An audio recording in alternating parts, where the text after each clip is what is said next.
Jinkies, it's another part of Scooby Doo Mystery Mayhem. We got some comments requesting a second part, so let's do it. Are you ready for the movies, Brandon? Sure. I'm curious to see what they do with a movie studio setting. I think this is a really cool idea for a Scooby Doo level. Yeah, when I was doing a test recording, it showed some future levels, and those look pretty interesting as well. One of the levels shown in the demo looked like it was on the moon, but that could also be a movie set. Look, Scoob, cool. There's some kind of drawing on this wall. What is it? Beats me. Looks like some kind of switch with a number over it. To me, it looks like a really fancy noose that has two ropes at the bottom of it.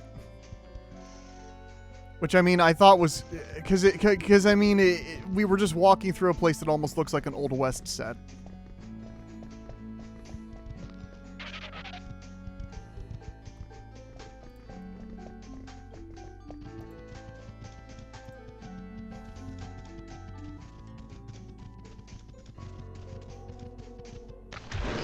Like I got a ghost.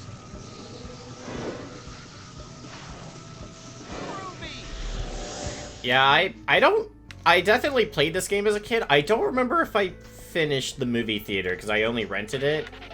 So I don't remember this level at all. I only remember the first level. How many games did you rent as a kid in comparison to the games you actually owned? About 50-50, I would say. Wow. Okay. We rented a bunch of games. My mom would get a summer pass of Blockbuster that would allow us to rent as often as we wanted. Oh, cool. Yeah, I never got that. We kind of just... Because our visits to Blockbuster were so infrequent, it would just kind of depend on when we felt like going and what we wanted to get. A lot of times it was because I think there was some other store like right next to where Blockbuster was, so... You know, if we were walking by there, I was just like, but Mom, Blockbuster's right there. And she would go like, oh, fine, we'll get something. Oh yeah, we would annoy the hell out of our mother to be able to go to Blockbuster. And we all had to learn to share, because there was 4 of us. I have 2 brothers and a sister, then me. So we'd all basically take turns who gets to pick something. My sister would typically pick movies or those VHS tapes with TV shows on them. Okay, yeah, that makes sense. I was kind of a mix. I would sometimes pick out a movie, or like a VHS that just had a couple episodes of a show, or I would obviously get like games based on the systems I had available, which was either like GameCube or like Game Boy Color. Which is how I introduced myself to a number of terrible Game Boy Color games. Oh, I had my family to thank for introducing me to some terrible Game Boy Color games, like Dexter's Laboratory. Oh, that one's terrible. I never had that one. I had I had a Woody Woodpecker game, which I have no idea how I got. Oh, my sister once rented Conker's Pocket Tales. Oh, wow, yeah. Actually, yes, that is one of the games I rented from Blockbuster, so I assume you and I probably went to the same one, because where else was there in our town? Yeah. So I probably rented the same copy of Conker's Pocket Tales, but I didn't get very far in it. Like a lot of games I rented, I just had no idea where to go, and I just gave up. Yeah, I just wasn't super interested in it in general. Yeah, you needed to wait until they made the super mature Conker's Bad Fur Day for you to get fully interested in Conker. Yes. How stupid am I being right now? I had to have missed something. Maybe I was supposed to go further beyond the box. You do not yet know what lies beyond the box. I assume have you already hit the switch that was depicted on the box? Well, I haven't seen any switches. Okay. I've only found bottoms. And those boxes don't seem to go anywhere. Oh. Wait. Command prompt? There we go. Right. Poltergeist. Oh no, it's a Oh. poltergeist. Those are new enemies, so we can't grab those yet. Right. We'll need the page for them first. There's the key. We need that key. But we got that key. Maybe we can also climb those boxes in the back. I apologize to all the people that asked for this thinking it was going to be good. Yeah, Zach, all the expert speedrunners of Scooby Doo Mystery Mayhem commented because they expected to see master gameplay while they sit back and watch. But nope. Everyone will be just a lot happier if this is just something you have on in the background. Yeah.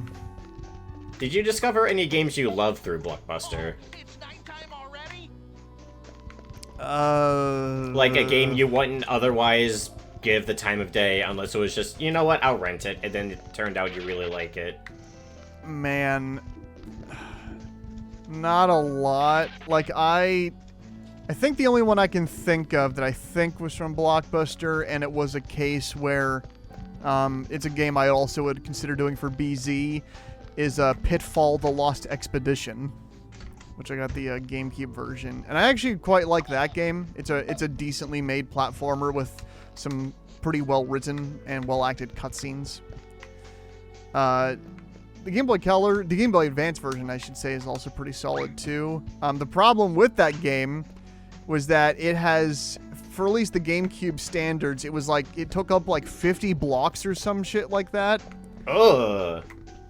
So I had a tearful goodbye with my Chow Garden in Sonic Adventure 2 just so I could save in Pitfall: The Lost Expedition.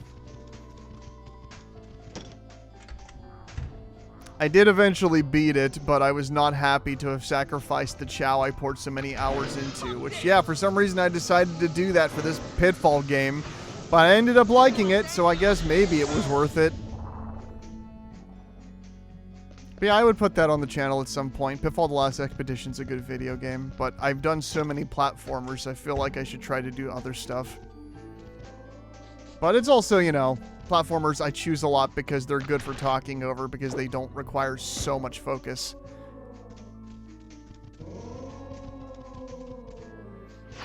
When I was in college, they actually had a video rental store in town called Family Video, which some of those are sometimes still around if you know where to look.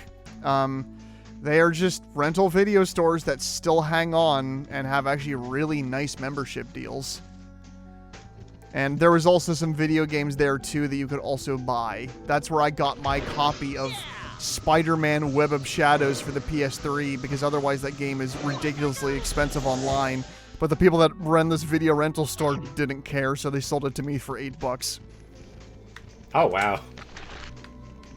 And I've definitely played Spider-Man Web of Shadows, and that definitely is a game. It's definitely a game where you have Spider-Man talking to Wolverine, and Spider-Man says, "You have a My Face page, don't you, Wolverine?"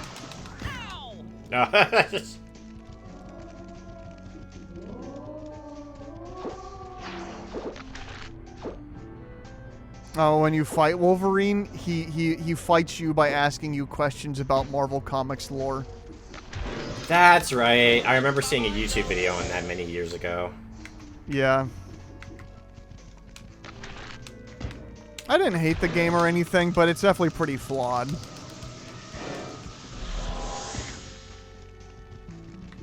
Funny enough, I will say that it has many things in common with the recent PS5 Spider-Man 2 video game in terms of dealing with the symbiotes and the symbiotes going around New York and that kind of stuff. So that was cool to see them revisit those ideas in the new game and, well, do them a lot better.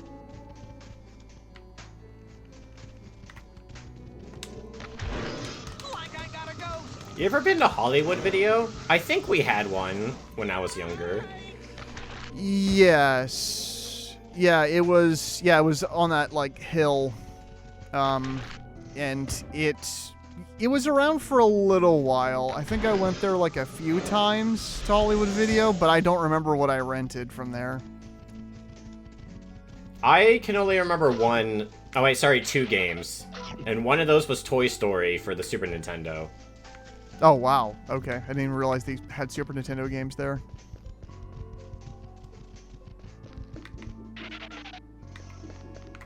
And the other one I rented was some Power Rangers game. And both of those I was really horrible at. Especially Toy Story. Toy Story was hard. Oh, yeah. That's a really difficult game. Especially for a kid. Like, oh my god. And for a while we had a store called Movie Gallery. But I don't think that one was open very long. Movie Gallery might be what I'm thinking of. Because that was the one up on the hill. Kind of close to where the current GameStop is in our town. Oh, okay. Yes. Yeah, that's the one I was thinking of, Gallery, because Hollywood Video didn't sound quite right. Yeah, it didn't last very long. I went there like a few times. Where was the Hollywood Video? On the same hill where I work at. If that is Hollywood Video, I'm actually... Oh, wow. I don't even remember that. It might not have been called Hollywood Video, but it might have been. I don't remember the actual name of it. Just my brain tells me it was a Hollywood Video. Sure. And even though my brain is wrong, I'm just going to trust it. Because there was very, very small mom and pop video stores too that were much closer to where my house is, and that's the ones I would go to a lot, and I have much stronger memories of those because that's where I rented the Ewok movies, and I watched both of those before and when I watched them I had no idea what Star Wars was. So I just saw these characters called the Ewoks, and I was like, this seems interesting. And Star Wars was a thing I was aware existed, but my folks weren't really that into Star Wars, and I wasn't really surrounded by nostalgia for it, so I kind of just didn't know it was a thing until someone would point it out to me. But I knew what the Ewoks were. I saw their movies. I didn't see the Star Wars original trilogy for the longest time, but my dad was a big Star Wars fan, so I knew it existed. And I remember being with my dad, and he was watching one of the Star Wars prequels, and I sat there with him for 5 minutes and got so bored I just walked away. Yeah, my uncle had me and my cousin over at his house one night. We were both probably like around 7 or 8, and he was showing us the first episode 1, which we had not seen in theaters, and he wanted us to show it us for the first time on DVD to get us into the Star Wars universe, starting us with episode 1. And I remember that my cousin and I watched it for about 5 minutes, and then we both fell asleep. We got past the opening title crawl talking about space, trade routes, and politics, and the first couple opening scenes of space politicians sitting around a room talking about politics, and that we were kids and we both fell asleep very quickly. Yeah, I can't remember if my dad was watching... I think he must have been watching the first one, but I feel like it was Attack of the Clones, but I remember just a bunch of boring white people talking, and I just walked away. Yeah. But besides Samuel L. Jackson, of course. No, I mean, he wasn't in that scene. Oh, okay. Sure. It was, actually, it might have been Qui-Gon Jinn, so I think that would have been the first one. But no, I just remember them talking and saying a bunch of words that my young brain didn't understand. And I just... To be fair, I also wasn't watching it from the very beginning. It was probably already about halfway through or something by the time I walked past. Yeah, to sum up how little of a childhood I had, I was in kindergarten, and one day they had the firefighters come in to demonstrate their jobs and what they do. And he was showing us, what to look out for if we're ever in a fire. And we're looking for firefighters to come in and save us if we're trapped somewhere. And he puts on his like, his like smoke mask. And he says, now don't be alarmed. I may look like Darth Vader with this thing on, but I'm here to help. And all the other kids in the room laughed. And I didn't laugh. And I thought, who's Darth Vader? It's funny because usually I feel like the one that's always living under a rock, but even I knew what a Darth Vader was. I thought it was just something every kid was just born knowing. Nope. I knew about Barney the Dinosaur and like Disney movies, and that was about it. Sonic didn't come until like early 2000s or something.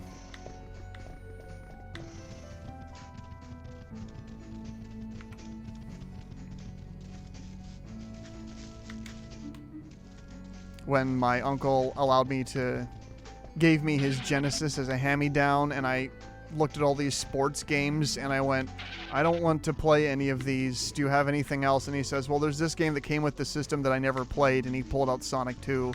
And I was like, that character looks cool, so I played that, and my life was ruined forever.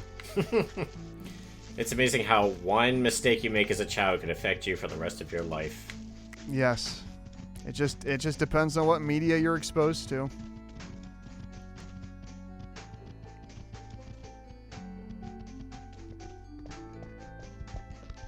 I've never actually been to Hollywood, but I'd like to go one day just to see it. I know that, what everybody tells me is, it's just kind of this dirty, kind of decrepit looking place that they usually don't recommend, but I'm like, but it's Hollywood.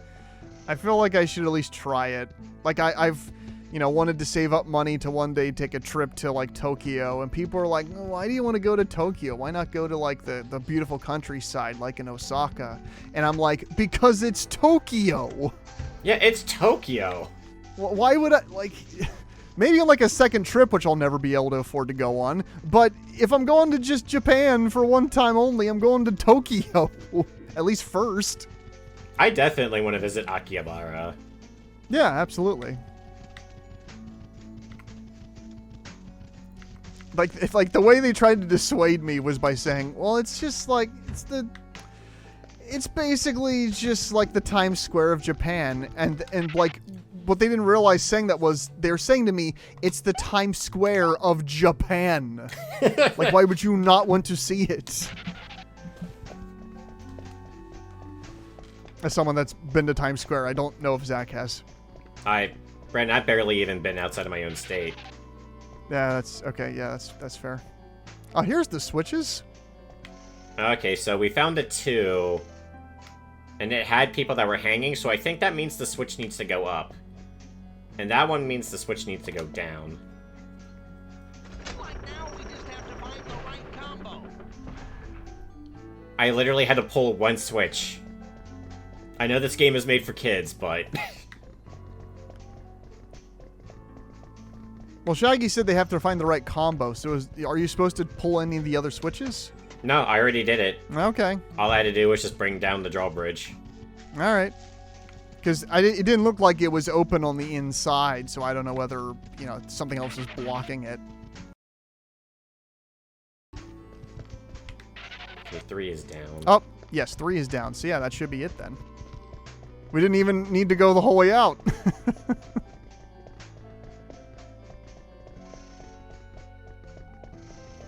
Oh, 3's already down, so I guess 4 is up? Would make sense. Scooby-Doo. There we go. I should just learn to listen to Brandon. Brandon is right, and I am wrong. I was afraid you were about to pull down 2, and then the whole thing, like the castle will just explode. Shaggy just does the Sonic thing and just jumps off screen. Yeah. Hey man, you're like, too stupid!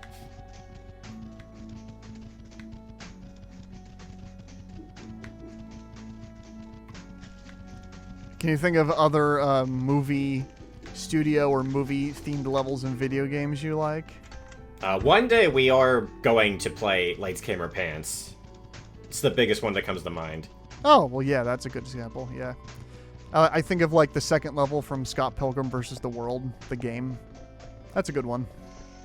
I know there's definitely quite a few, but honestly, none others come to mind. I think TMNT Shredder's Revenge had one. I think. I think that's a new studio, isn't it? Oh, you might be right. Well, I guess that would technically be a 2V studio. Sure. Okay. This was in the demo. Don't worry, we're just spacemen. Poltergeists are afraid of spacemen. So what happens if they walk out there without the spacesuits? Do they choke and die? The poltergeist will just throw things at us. Oh, okay.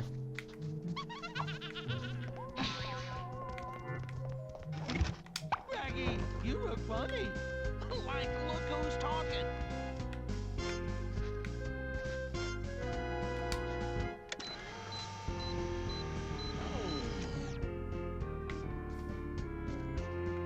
I assume there's a clue to what I'm supposed to be doing with all of these, but I'm just gonna push buttons.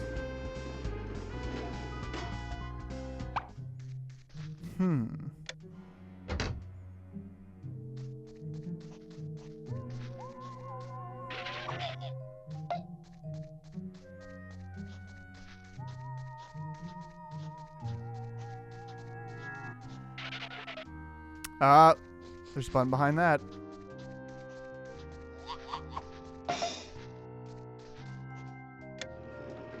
Of course, Sonic Mania has Studiopolis, which is Eggman's movie studio. That's also a good level. Like, whenever they have those kind of levels in games, they're always really good because they kind of just breed creativity just by the very concept and aesthetic of it.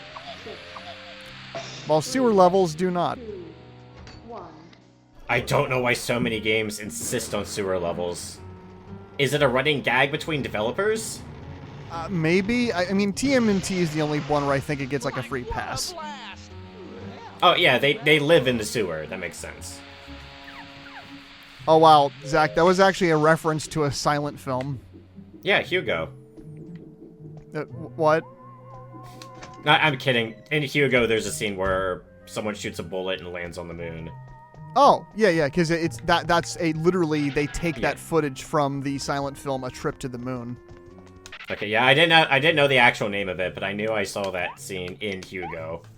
Yeah, no, it was just one of the first movies that really created some really amazing fantasy visuals for the time. And so yeah, the moon had like a face, and these men take a rocket ship to space way before we ever even dreamed of really actually making that a possibility. And they accidentally crash into the moon's eye, and the moon looks upset.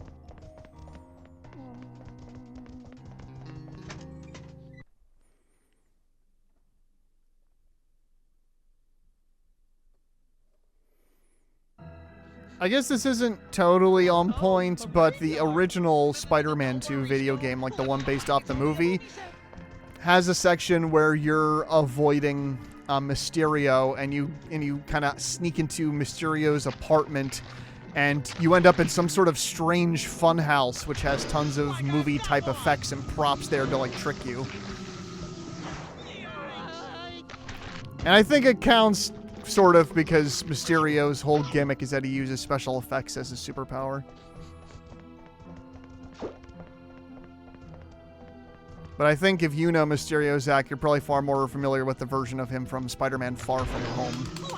Yeah, that's usually... Oh, the tree's getting me. I was like, what the hell? Yeah.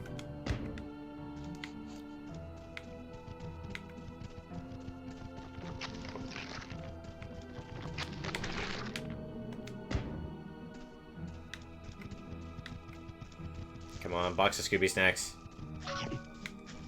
We definitely need it.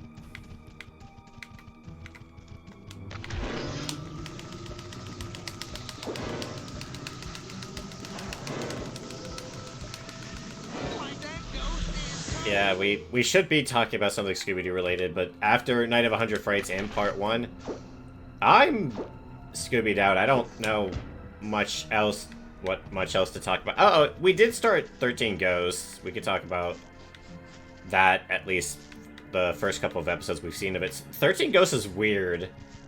Yeah, if you don't know what that is, basically the 13 Ghosts of Scooby Doo was like a, it was like either like, at that point it felt like the 5th or so incarnation of the Scooby Doo shows. This one was like in the 80s.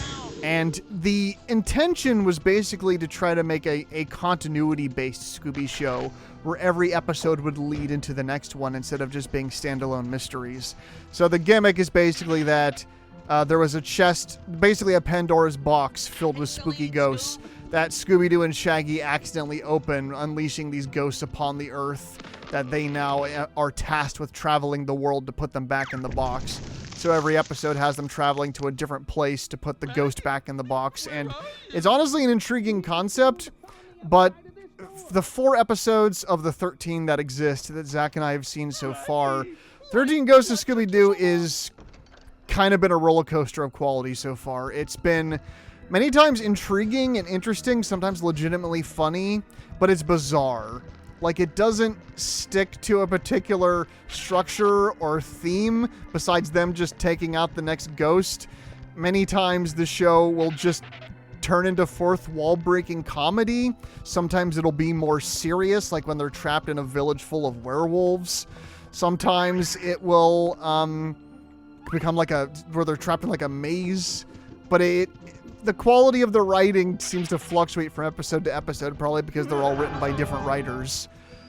But it's interesting. I want to see the rest because even if I'm not enjoying some episodes or I'm just finding certain episodes okay, I find it engaging because it's so different from any other Scooby-Doo show that had come before.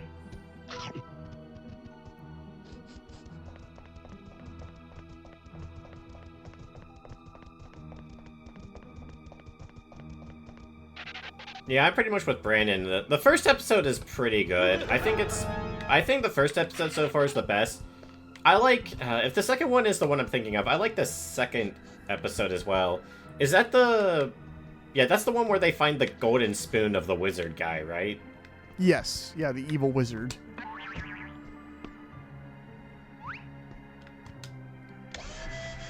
Yeah, that one was weird. That one was very gag-focused compared to the first episode. Yeah. Like, the first episode has actual stakes and tension because it has a point where the werewolves are able to pull Daphne into their call and she actually turns into a werewolf herself. And that sounds like one nasty shock over there. She gets turned into a werewolf for a total of 2 minutes, and then Flim Flam throws some thing at her, and then she turns back to normal. Oh, yeah, like there's no... The tension does not last, but even just seeing that happen to a mainline Scooby-Doo character was surprising to me.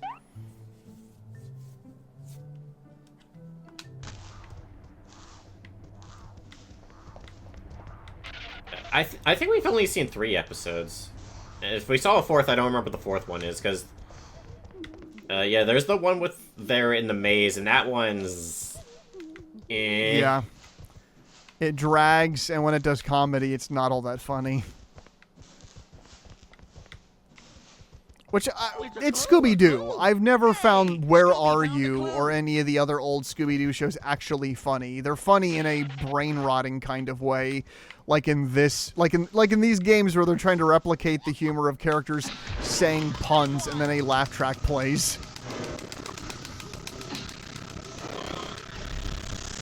The part of Scooby-Doo that made it interesting was the mystery, not the jokes.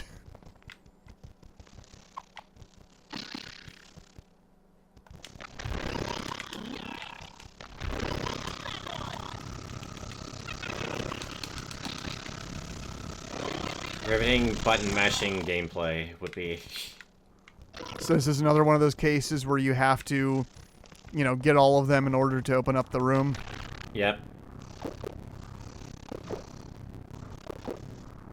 You know, Zach, you spend all this time getting lost or having to do the same repetitive ghost catching over and over again when you could be platforming. Now I want to be doing this. Ugh. I want to be doing this. If you say so. Oh no, Shaggy and Scooby got shocked by the electric cord. Yeah, I thought I could sneak past it, but nope.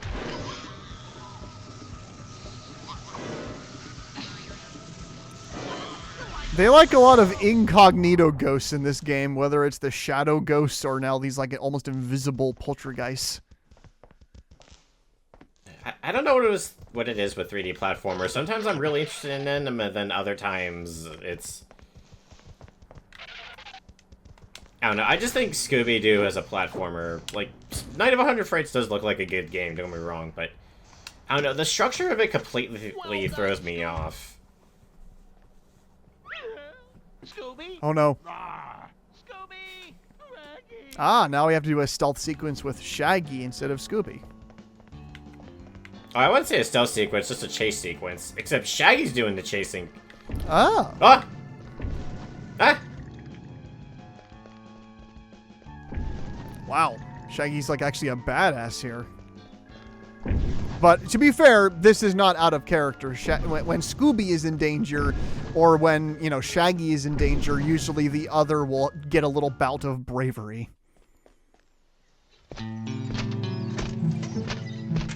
Hey there. Huh? Shaggy, did you see that walking suit of armor? See it? Like it snatched up Scooby. We gotta save him. Great. I'll catch it all on film. Yeah, like if it doesn't catch us first. See, that time I can understand why they put the laugh track there.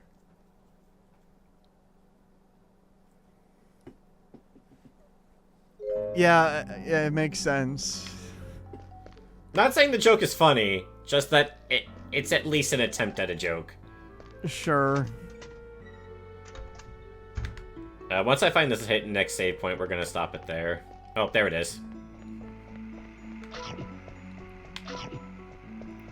Yeah, I just want to say I appreciate the comments that said they wanted a second part. You know, if anyone wants a second part to any of the other Keeping Beesies, feel free to ask for those. That's honestly not something I expected. Was people asking for a second part of one of the Keeping Beesies? It does make sense. But I usually think of these as a one and done, unless it's something like Mega Man Legends, where I just did a second part of Mega Man Legends because I couldn't think of something else to do. Yeah, but I'm happy people are reaching out there because yeah, both of our Scooby-Doo videos that we did recently have been doing very well, at least in comparison to most videos on our channel. So it was exciting to see actual comments and people engaging with it and sharing their memories of playing these games. So I hope you'll join us for whatever videos we come up with next. And as always, please leave a comment if you have suggestions for other games you'd like to see us play or other BZs you'd like to see us continue. Yeah, because we're running out of ideas. We need you guys. We can only pull so many games out of our ass. Or from our like nostalgic back catalog. That too. But yeah, thank you for watching to the end, and we'll see you in another video.